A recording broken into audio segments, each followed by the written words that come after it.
Yeah, I actually think Villager is real tough for ZSS too, so I could totally see that. Yeah, exactly. Real tiny character. He, like, never is in your grab range if he doesn't want to be either. Yeah, you can't really get a lot off your zapper because, well, he'll just take it from you. Right, that too, yeah. And here we go. JJ and Demitis versus Zinoto and MJG. Again, Diddy on both teams here. Our two strongest Diddies in the whole Midwest, man. I'm not sure which team composition I like better. I really like the sudden power of Diddy Kong and Meta Knight. You know, they could just turn the tables immediately, get those super early kills. Oh, yeah. Though Diddy Villager is really good at controlling the pace of the game. Yeah. And especially if the Villager steals the other Diddy Kong's banana, it can make things a lot more difficult for them. Yeah, I definitely agree, man. The green team is going to be all about just aggression here. I mean, Diddy Kong and Meta Knight, we pretty much know the nature of them. They're just in your face the whole match, and it's really causing you a lot of hell. But, man, like you said, you know, the red team, I think they have the tools to basically keep this in their pace. Villager, I mean, we know, like I've stated earlier, we know what the nature of him is. He's just going to live forever. Yeah. He's going to live forever. Any Magic the Gathering fiends, this is like a red and black deck versus like a blue and white deck. You know what I'm saying? The control being, of course, Diddy Villager, blue and white. But anyway, back to Smash Brothers. Yeah, don't even get me started on trading cards, man. It get ugly up here. I'm not all that into Magic or anything. I've only played it a little bit, but I play Pokemon TCG. That's fun.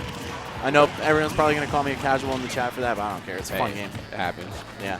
Either way, okay, Demitis is already dropping a stock, but, you know, this is still super, super narrow margins here. Yep. Slight deficit here, but they can still definitely bring this one back. I mean, only 21%, 27%, excuse me, man, but, man, he's going for those bowling ball reads. I don't think he's going to land any of those here on the GGA boys, but, I mean, I'd be surprised. Yeah, and I feel like the GGA team is going to struggle more to get kills at higher percents than they would at the mid-range, because you actually fall out of Meta Knight's shuttle loop pretty easily at higher percents, just because the first hit, you know, is going to send you farther. And on top of that, he lost his strings of up airs into up special as well. So. Oh, he still got it. Well, he still got it, yeah. I seen him do it like a little bit earlier, but I mean, it wasn't like what it used to be. But I mean, it's Abadango. What can he do? Right. Oh man, and JJ getting gimped. Oh, but Demitis with a quick revenge kill, but it was only MJG's first stock, so this is still looking real bad, man. MJG and Zinoto looking like clearly one of the most dominant teams at this tournament so far. If they're even doing this level of damage to JJ and Demitis, man, I'm scared for what they're going to bring to the higher levels of the bracket. Yeah, man, it's definitely going to be a show later on, ladies and gentlemen, so get your popcorn, man. Again, you guys hear Smash and Splash too. MJG and Zinoto right now facing off against two other very, very strong Midwest players, man. GGA.JJROCKETS, man, say that 12. GGA.JJROCKETS, and then GGA Demitis. Oh, and almost a little team spaghetti there. JJ just trying to get his banana out, but Demitis also ran to the corner as well. It's definitely one of the struggles of teaming with Diddy is you have to create enough space for your partner to pull a banana, you know? Yeah. And on a stage like this, where it's on the smaller side, it's a little rougher to do. And I would even say maybe like they'd have an easier time on Battlefield, but then there's always a situation where Diddy Kong throws a banana peel under the platform and then it just lands on top. So like if he's not in center stage or on the top platform where he kind of doesn't want to be on the receiving end, I mean, there's not really much he can do. And of course you got your Villager standing on the top platform dropping banana or dropping bowling balls. Yeah, no, don't drop the banana. Keep that. Yeah. You want that. Oh! Oh, that was sick! Double synchronized finish. Oh my god. Ladies and gentlemen, odd shot that. We need that, please. I'm a big fan of this Zinoto MJG team right now. This team needs to be a regular thing, I feel, you know? It does. It does. Let's go ahead and get a quick replay of that. Do they have... Oh, well, I know at Majors, MJG and Foe team. Yeah. And Zinoto... I don't think he has like a dedicated static partner or anything. But this man definitely showing that he could play both formats for sure. Singles and doubles, using Monster in both. Absolutely, man. MJG kind of just bounces around, though. I think he does like Ness on his team. I know for the longest when Shaky, before he moved to Florida and then NorCal, he was in Kansas for a little bit, and they teamed very frequently. But then, like you said, Foe, I think they teamed at the last EVO, if I'm not mistaken. They teamed at everything. Yeah, everything, yeah. They got third at Apex, I believe. No, second at Apex? I don't know. They placed really high at Apex. And EVO doubles actually didn't get to conclude due to time constraints. But and I got to ask you, are you going to Apex? I watched something like your early casting, you know, at the Apex event. You heading to this one? No, I'm not, actually. I didn't register. Oh, man. Yeah. Man, it's like in my backyard, basically. Yeah, they kind of like jumped in the game like towards the tail end of like where everybody just picked what they wanted to go to, and yeah, man, kind of made it rough. For me, Apex is the winter major. It's just not in the spirit of Apex to be in June, you know?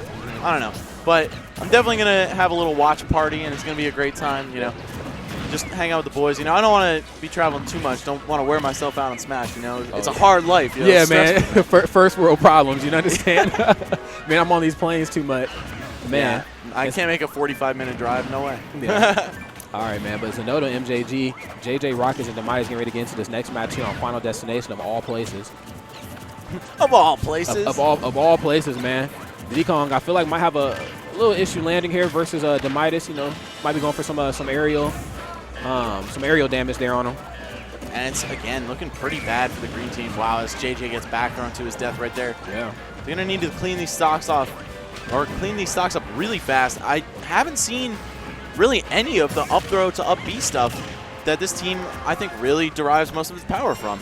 Another thing I haven't really been seeing either, and it could just because they're like two Diddies and they know what each other are going to do. I haven't really seen like the Z drop banana to spike. Right, I've seen it the Angel Cortez, yo. Yeah, you're right. I've seen that earlier in friendlies, but I didn't really see it at all like in actual brackets. So I don't know how deeply ingrained that strat is in either of these guys' arsenals, though. You know, because some players just like, they've got their own little set of things that they do, right? Absolutely. Even if it's standard fare for the character, sometimes you won't see it. Like, Angel doesn't do down tilt up smash all that much with Diddy, but he'll definitely go for the Z drop dare all the time. Yeah. Meanwhile, Zinoto, kind of the exact opposite. And I feel like D tilt is just something that just kind of has to happen. Like, if your character has a really good D tilt, dude, just use it. Like Mewtwo, Once Upon a Time, Bayo, Diddy Kong, like, man, if you got it, just use it, you know? Wow, JJ dead again already, though. Yeah. Maybe a 6 stock in the making, part 2. I would hope not, man. The GGA team looking a little flustered right now. They're going to have to try to bring this one back as quickly as possible. 87% right here from Meta Knight. Oh, my goodness, and then eats the MJ tree. This is definitely MJ free with the MJ tree. Right. Oh, nice ledge trump back here. Okay, not a 6 going to see a stock go away. Yeah. Could still be a JV if Zinoto stays out of trouble here. Oh, no. Yeah, Diddy Kong and Meta Knight, they get a lot off of those ledge trumps, so I expect to see a little bit more of that as well, too. Right. I think this is one of the scariest teams in the game, but Diddy Village are showing that it's really destructive as well. So I'm learning some new stuff. You know? Learning about the Midwest, learning their players, their team compositions. Yeah, man, Midwest definitely on the rise, dude. Especially with guys like this playing on stream all the time. I mean, they're giving the Twitch chat a show, so hit these guys up.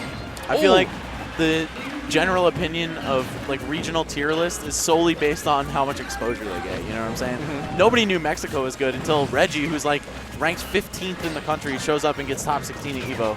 You know what I'm saying? Nobody knew. Plus we got like Hyuga.